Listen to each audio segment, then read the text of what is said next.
What's up, guys? It's Ty here, and today I have the Week 15 NFL NFL Week 15 recap here for you guys.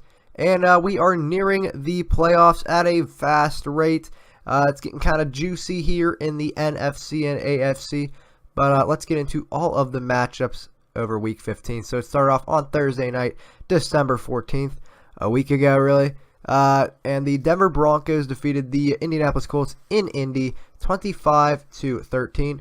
Brock Osweiler was 12 for 17, 194 yards and 2 touchdowns. C.J. Anderson getting over 100 yards in rushing with 158 on 30 carries. And the Broncos win 2 in a row after losing 8 straight. This was the first week we had some Saturday night football, and we had 2 games between division foes. For both of them, the Detroit Lions beat the Chicago Bears 20-10 in the first game.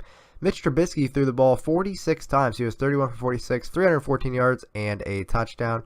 Marvin Jones had 3 receptions and 85 yards. In a matchup between 2 7-6 teams in the AFC West, the Kansas City Chiefs came out on top against the San Diego Chargers 30-13. I actually thought the Chargers were going to win this game, but Alex Smith was 23 for 30, 231 yards and 2 touchdowns. And Kareem Hunt, man, second straight week where he's shown up. He had 155 yards and a touchdown on the ground. The Chargers moved to 7-7 on the year, and the Chiefs take a not a commanding, but they're looking at pretty good to win the AFC West after they did start out 5-0. Do not forget about that.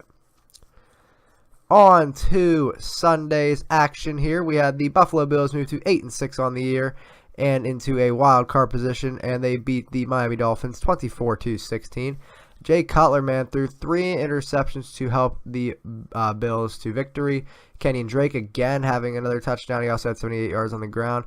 And Jarvis Landry had 10 receptions, 99 yards through the air. Also, LaShawn McCoy surpassed 10,000 career rushing yards. It's kind of crazy. You wouldn't think he actually has 10,000, but he does. And congratulations to Mr. Shady McCoy from Pittsburgh. Let's go. No shock here. The Baltimore Ravens beat the 0-14 Cleveland Browns 27-10. Joe Flacco was 26 for 42, 288 yards, and a touchdown, and that's about it. The Browns have 2 games left. They have their best chance to get their first victory against the 4-10 Bears this week, but it's in Chicago, but then they have to go at Pittsburgh. So Browns could go 0-16. 08 Lions might be eating your hearts out.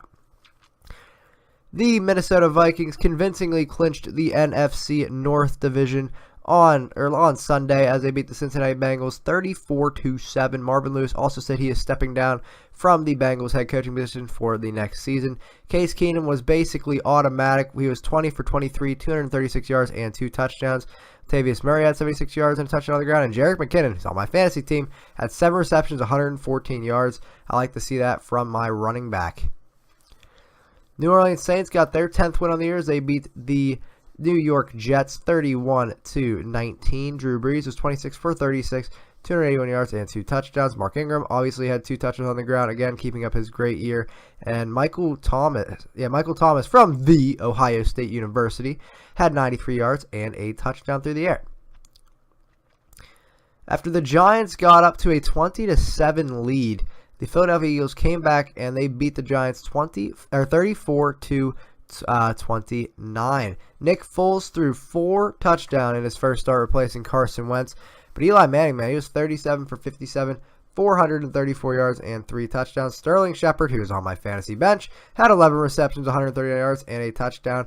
But the Eagles now have clinched a first-round bye for the playoffs without Carson Wentz. Is Nick Foles the answer? We'll find out. The Washington Redskins beat the Arizona Cardinals 22-15. Weird scoreline there. Kirk Cousins, it was 18 for 26, 196 yards and 2 touchdowns, and no real crazy stats there. Let's move on here. And the Carolina Panthers beat the Green Bay Packers in Aaron Rodgers' return 31-24. Cam Newton threw for 4 touchdowns and 242 yards. Aaron Rodgers was 26 for 45, 209 yards, 3 touchdowns, but he also had 3 interceptions. Greg Olsen had 9 receptions, 116 yards, and a touchdown through the air as well. And the Packers are officially eliminated from playoff contention. Also, the Packers did put Aaron Rodgers on the IR for the rest of the season because, you obviously don't want to get him hurt. So Packers season is over. It's kind of weird. It's kind of weird. Not used to that. The Jacksonville Jaguars beat the Houston Texans 45-7, helped by 24-point second quarter.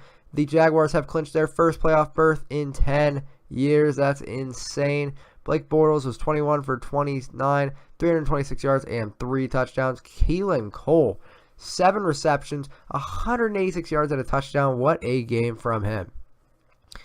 The Los Angeles Rams murked the Seattle Seahawks 42-7. It was 38-0 at half. They were killing it. Todd Gurley, man, had 21 carries, 150 yards, and 3 touchdowns. He also had a touchdown through the air as well. Good thing I was facing him in fantasy. I mean, yeah, that's a lie, guys. Obviously, didn't want to face him in fantasy, but hey, what are you going to do? In the game of the week between the top 2 teams in the AFC, we had the New England Patriots beating the Pittsburgh Steelers 27-24. They were down 24-16 at the end of 3, but then the Patriots came back to win. Le'Veon Bell had 117 yards and a touchdown, and Gronk had 9 receptions, 168 yards. And Steelers, they had the chance, and Big Ben threw a pick. He kind of tried to hurry it up, and the ball was tipped up in the air, and the Patriots picked it off. Just that Brady luck for you. So, yeah. The 49ers have won 3 straight. They beat the Tennessee Titans 25-23. Jimmy Garoppolo has been playing great. He was 31 for 43, 381 yards, and a touchdown. Marquise Goodwin, man, keeps having some good weeks. 10 receptions, 114 yards. But yeah, Jimmy Garoppolo, he ran the 2-minute drill to perfection and picked up the win for the 49ers. On Sunday night, the Dallas Cowboys beat the Oakland Raiders 20-17. The Raiders had a chance to win it at the end, but Derek Carr fumbled in the end zone, and it went out for a touchback, and the Raiders did lose. And the Cowboys are still in playoff contention. No crazy stats from that game. And then on Monday night, the Atlanta Falcons beat the Tampa Bay Buccaneers 24-21. Famous Jameis Winston was 27 for 35, 299 yards, and 3 touchdowns. Devonta Freeman had 126 yards and a touchdown rushing. And then there's Mike Evans, 5 receptions, 79 yards, and a touchdown through the air. That's going to be it from Week 15. I guess predict Week 16. There are no Thursday night games this week. I think the Ravens are going to win this game. I think the Vikings are going to win this game. The Bears are going to win this game. The Lions are going to win this game. The Rams are going to win this game. The Chiefs are going to win this game. I'm saying the Bills win this game. Let's go, Bills. I'm going to say the Saints win this game. I'm going to say the Chargers win this game. Redskins win this. Panthers win this. Jaguars win this game. Seahawks win this game. I'm going to go with the Giants winning this game. Steelers win this game. And the Eagles win this game. So, guys, that's going to be it from me. If you wanted to enjoy the video, make sure you guys like, comment, and subscribe to YouTube. If you haven't already, this is Tyler signing off saying, I'll see you in the next one, guys. Have a good one. Later.